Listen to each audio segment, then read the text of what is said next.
दोस्तों, आज हमारा टॉपिक है आरक्षण रिजर्वेशन।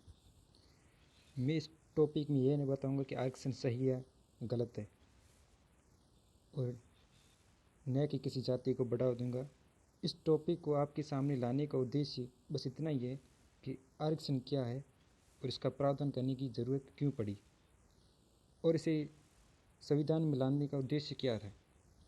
इस प्रकार बातें आपके सामने रखी जाएगी और कुछ इसके रिलेटेड क्वेश्चन जो एग्ज़ाम में आने की संभावना रहती है।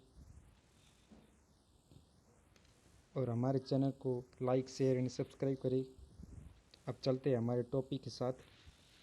इस पढ़ते हैं आरक्षण। भारत में आरक्षण का अर्थ। भारत में आरक्षण का तात्पर्य परंपरागत भेदभाव एवं विषमता के शिकार समुदाय और क्षेत्रों को सामाजिक न्याय के लिए संविधान द्वारा प्रदत्त अतिरिक्त रियायतों से। संवैधानिक प्रावधान।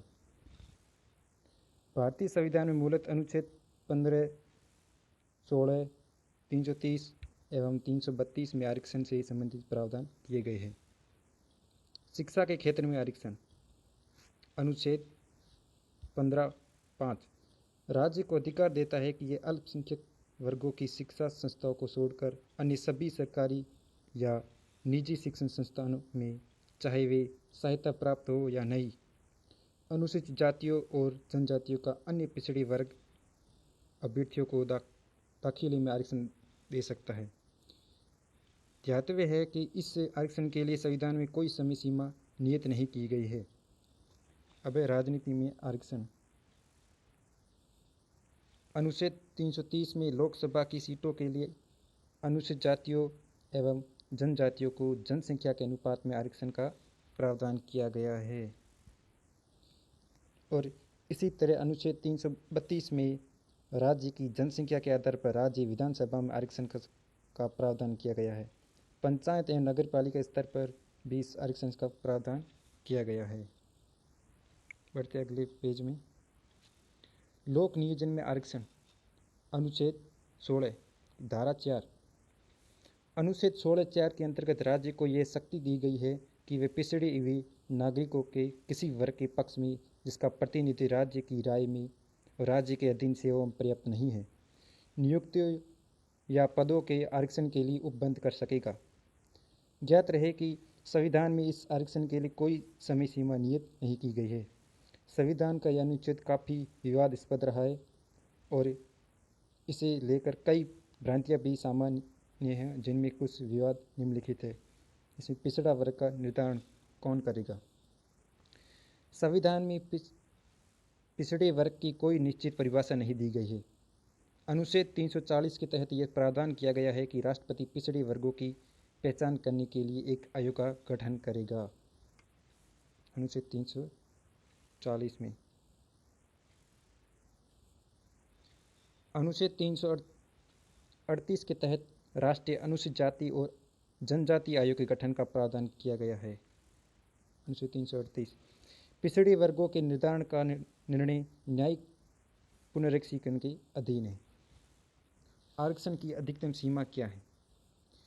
इस संबंध में इंदिरा शाही ने बनाम भारत संघ के मामले में 1993 के मामले में सर्वोच्च न्यायालय में निर्णय दिया कि आरक्षण सामान्यतः 50% से अधिक नहीं होना चाहिए, किंतु विशेष परिस्थितियों में 50% से अधिक आरक्षण भी लागू किया जा सकता है।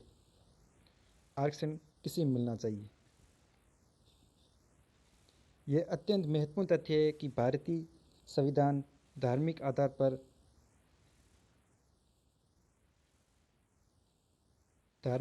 आरक्षण का प्रावधान नहीं करता है और न ही यह पूर्ण रूपेण जाति आधारित है। इसके लिए अनुसूचित जाति और अनुसूचित जनजाति तथा अन्य पिछड़े वर्गों के लिए 3 श्रेणियां बनाई गई है। अनुसूचित जाति में सामान्य उन जातियों को शामिल किया गया है जो छुआछूत का शिकार रही है एवं जिन्हें अस्वस्थ पेशों में संलग्न और उनका सामाजिक हाशिएकरण कर दिया गया था। अनुसूचित जातियों को सूची में हिंदू, सिख और बौद्ध धर्म के कई उप समुदाय शामिल है। बढ़ते अगले पेज में। अनुसूचित जनजातियों में वे लोग शामिल हैं जो भौगोलिक और सामाजिक बहिर्वेशन के कारण समाज की मुख्य धारा से कटे हुए और उनमें हिंदू, ईसाई, इस्लाम तथा विभिन्न धर्मों को मानने वाले लोग हैं। अन्य पिछड़े वर्ग की श्रेणी में खेतीहर और दस्तकार समुदायों को विशेष अवसर मुहैया कराए गए और इनमें भी विभिन्न धर्मों के उपसमुदाय शामिल हैं। आरक्षण का आधार क्या है? क्या आधार हो? यह विवाद कई बार उठता रहता है कि आरक्षण का आधार जातिगत नहीं होकर आर्थिक होना चाहिए। इस संबंध में इंदिरा साहनी बनाम भारत संघ का निर्णय प्रसिद्ध है। इस मामले में निर्णय देते हुए सर्वोच्च न्यायालय ने निर्धारित किया है कि पिछड़े वर्गों का निर्धारण जाति के आधार पर किया जा सकता है। जाति भी एक सामाजिक वर्ग है और सर्वोच्च न्यायालय ने यह भी स्पष्ट किया है कि आर्थिक आधार पर आरक्षण की धारणा उचित नहीं मानी जा सकती। अर्थात किसी समूह के गरीब होने के आरक्षण का पर्याप्त आधार नहीं माना जा सकता। इसके अलावा आर्थिक आधार पर आरक्षण में कई व्यवहारिक समस्याएं भी है, जैसे भारत के लगभग 90% लोग असंगठित क्षेत्र में काम करते हैं जिनकी आय का निर्धारण संभव नहीं है।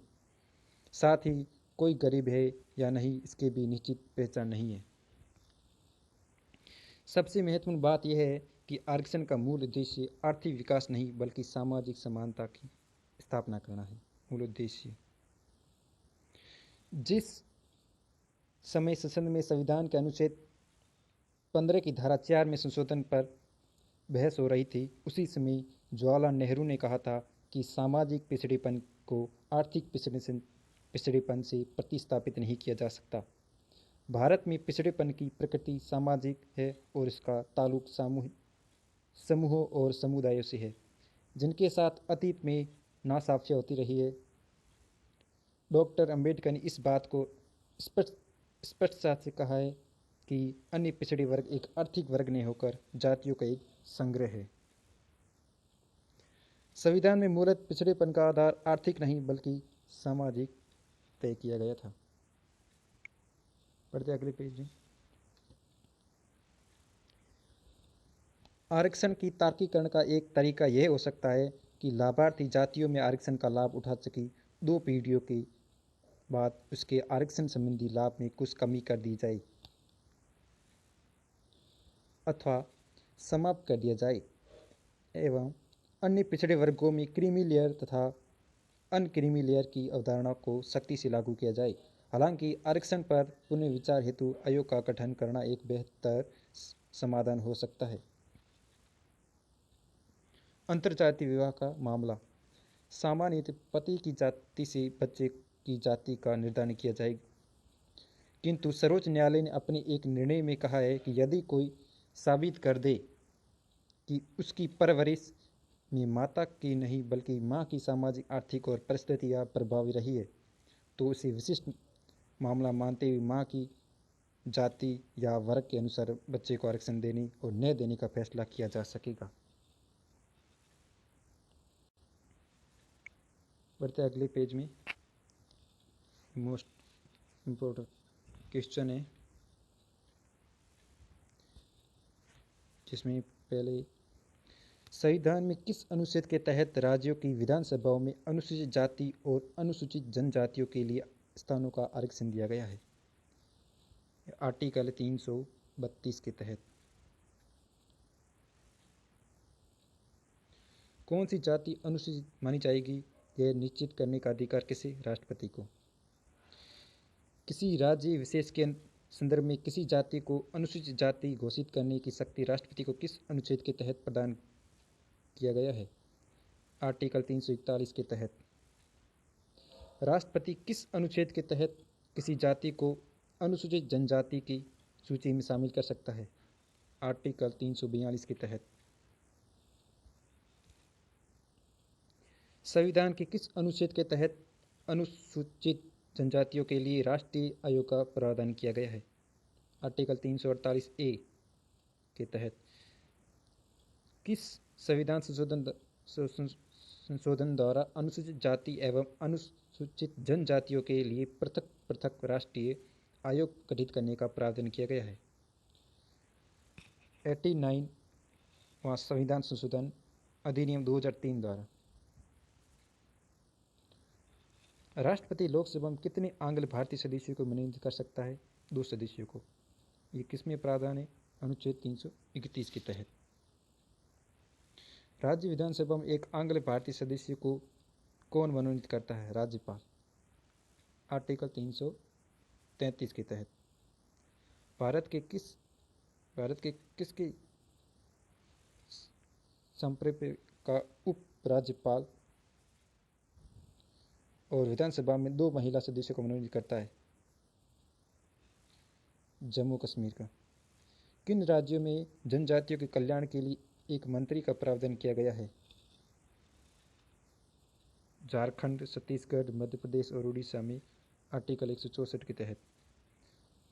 संविधान के किस अनुच्छेद के तहत पिछड़ा वर्ग आयोग गठित करने की शक्ति राष्ट्रपति को दी गई है?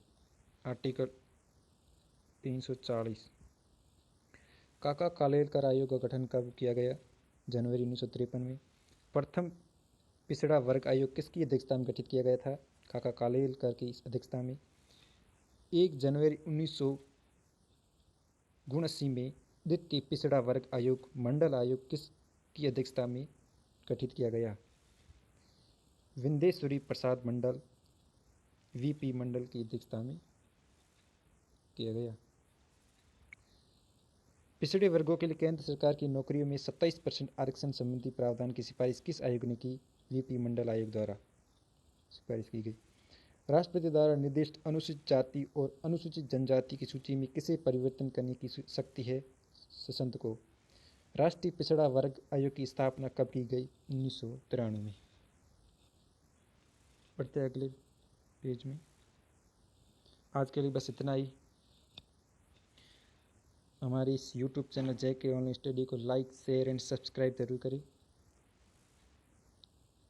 मिलते हैं अगले वीडियो में, तब तक के लिए थैंक यू। पढ़ते रहिए। Okay bye.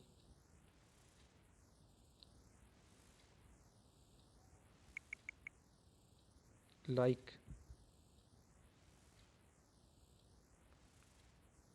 शेयर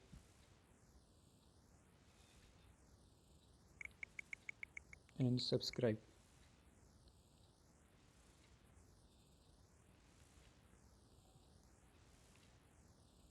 पेन नहीं चला यहाँ पर, इसलिए सही नहीं लिखा पा रहा। ओके, धन्यवाद।